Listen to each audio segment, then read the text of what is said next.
ಅಂದರೆ ರಾಜರಿಗೆ ಸಂಗೀತದ ಬಗ್ಗೆ ಅಪಾರವಾದಂಥ ಆಸಕ್ತಿ, ನೃತ್ಯದ ಬಗ್ಗೆನೂ ಕೂಡ ಅಪಾರ ಆಸಕ್ತಿ. ತುಂಬ ವಾದ್ಯಗಳನ್ನು ಅವರೇ ಕಲಿತಿದ್ರು, ನುಡಿಸ್ತಾ ಇದ್ರು ಸ್ವತಃ ಅಂತೇಳಿ. ಅಂದರೆ ಮೈಸೂರಿಗೆ ಅಂತಾನೆ ಅದರದ್ದೇ ಸಾಂಪ್ರದಾಯಿಕ ನೃತ್ಯ ಆ ಥರದ್ದೇನಾದರೂ ಇದೆಯಾ? ಅದ್ರ ಹಿನ್ನೆಲೆ ಏನಾದರೂ ಇದೆಯಾ? ಖಂಡಿತ. ನಮ್ಮ ಮೈಸೂರು ಭರತನಾಟ್ಯ ಅಂತ ಏನು ಕರಿತೀವಿ, ನಮ್ಮ ಮೈಸೂರದೇ ಶಾಸ್ತ್ರೀಯ ಸಾಂಪ್ರದಾಯಿಕ ನೃತ್ಯ ಅದು. ಇದರದೇ ಆದ ಶೈಲಿ ಇದೆ, ವಿಶಿಷ್ಟತೆ ಇದೆ. ಸುಮಾರು 19ನೇ ಶತಮಾನದಷ್ಟೊತ್ತಿಗೆ ಇದರ ಎಲ್ಲರ ಮೂಲ ವಿಜಯನಗರದಿಂದ ಬಂದ ಶಾಸ್ತ್ರೀಯ ನೃತ್ಯವೇ. ತಮಿಳುನಾಡಿಗೆ ಹೋಗೋ ಅಷ್ಟೊತ್ತಿಗೆ ಅಲ್ಲಿ ತುಂಬ ನಾಟ್ಯ ಪ್ರದರ್ಶನಗಳು ಜಾಸ್ತಿಯಾಗಿ ಅಲ್ಲಿ ಬೆಳವಣಿಗೆ ಚೆನ್ನಾಗಾಗಿರುತ್ತೆ. ಅಲ್ಲಿ 4 ರೀತಿಯ ಸಂಪ್ರದಾಯಗಳಿರುತ್ತೆ: ಪಂದನಲ್ಲೂರು, ಮೇಲತ್ತೂರು, ತಂಜಾವೂರು, ಇದು ಅಂತ ವಳುವೂರು ಅಂತ. ಮೈಸೂರಲ್ಲಿ ಮೈಸೂರು ಶೈಲಿ ಆಗಿರುತ್ತೆ. ಇದು ಎಲ್ಲದಕ್ಕೂ ಅದರದೇ ಆದ ವಿಶಿಷ್ಟತೆ ಇರುತ್ತೆ.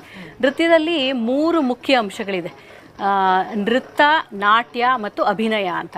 ನೃತ್ಯ ಅಂದರೆ ಬರೀ ಫುಟ್ ವರ್ಕು, ಪಾದದ ಕಾಲಿನ ಚಲನೆ. ಅದು ನಾಟ್ಯ ಅಂದರೆ ಇದು ಹಸ್ತಮುದ್ರಿಕೆ ಮತ್ತು ಮುಖದ ಅಭಿನಯನೂ ಸೇರಿಸಿ ಒಂದು ಕಥೆಯನ್ನು ಪ್ರದರ್ಶನ ರೂಪದಲ್ಲಿ ತೋರಿಸೋದು, ಅದು ನಾಟ್ಯ.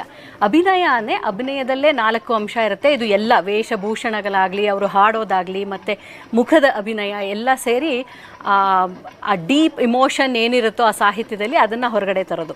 ಈಗ ನಮ್ಮ ಮೈಸೂರು ಶೈಲಿಯಲ್ಲಿ ತುಂಬ ಪ್ರಾಮುಖ್ಯತೆ ಇರೋದು ನೃತ್ಯಕ್ಕೆ ಹಾಗೂ ಅಭಿನಯಕ್ಕೆ. ಈ ಬೇರೆ ಬೇರೆ ಶೈಲಿಯಲ್ಲಿ ಬೇರೆ ಬೇರೆ ಅಂಶಗಳಿಗೆ ಇದಿರುತ್ತೆ. ಮೈಸೂರು ಅರಮನೆಯ ನಮ್ಮ ರಾಜರ ಸಮಯದಲ್ಲಿ ಎಷ್ಟು ಸಂಗೀತ ಸಾಹಿತ್ಯತೆ ಬಗ್ಗೆ ಹೇಳ್ತಿದ್ರಿ, ಆ ರೀಜನ್ದು.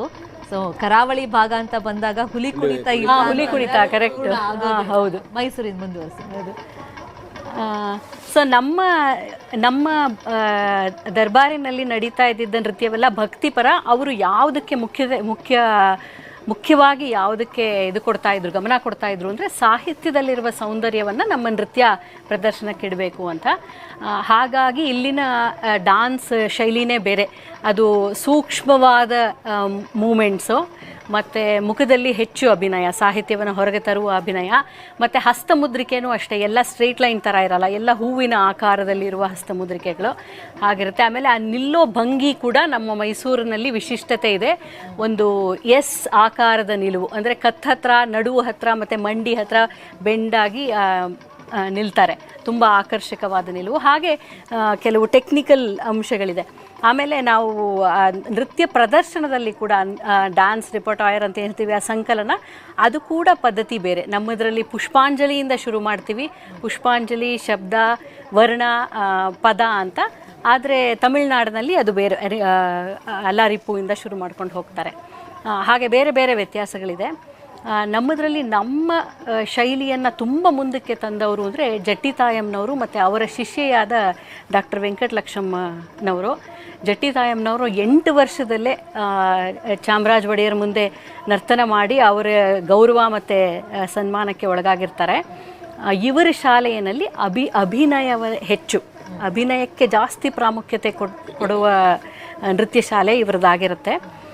ವೆಂಕಟಲಕ್ಷ್ಮನ್ನ 8 ವರ್ಷದ ಹುಡುಗಿ, 9 ವರ್ಷದ ಹುಡುಗಿ, ಬಂಜಾರ ಹುಡುಗಿ, ಅವರು ಇವರ ಗುರುಕುಲಕ್ಕೆ ಬರ್ತಾರೆ. ಅವರನ್ನು ಇವರು ತಯಾರು ಮಾಡ್ತಾರೆ. 3 ವರ್ಷಗಳಲ್ಲಿ ಅವರು ಒಂದು ನೃತ್ಯ ಪ್ರದರ್ಶನವನ್ನು ಕೊಡೋ ಹಂತಕ್ಕೆ ತಲುಪ್ತಾರೆ. ಅದು ಏನು ಸತತ ಪರಿಶ್ರಮ. ಅವರ ಪ್ರಾಕ್ಟೀಸ್ ಹೆಂಗಿರುತ್ತೆ ಅಂದರೆ ಕಣ್ಣಿನ ರೆಪ್ಪೆ ಮೇಲೆ ಸೂಜಿಯನ್ನು ಇಟ್ಕೊಂಡು, ಕಾಯನ್ನು ಇಟ್ಕೊಂಡು ಪ್ರಾಕ್ಟೀಸ್ ಮಾಡ್ತಾರಂತೆ. ಅಷ್ಟು ಆ ಕಣ್ಣಿನ ಹುಬ್ಬಿನ ಮೂಮೆಂಟು, ಅದರಲ್ಲಿ ಅಭಿನಯ ಅನ್ನೋದು ಅಷ್ಟು ಪ್ರಾಮುಖ್ಯವಾಗಿರುತ್ತೆ. ನೃತ್ಯ ಸಹ ನಾವು ನೋಡ್ತಾ ಇದೀವಿ ಈಗ, ಕೊಡಗಿನ ಸಾಂಪ್ರದಾಯಿಕ ನೃತ್ಯ.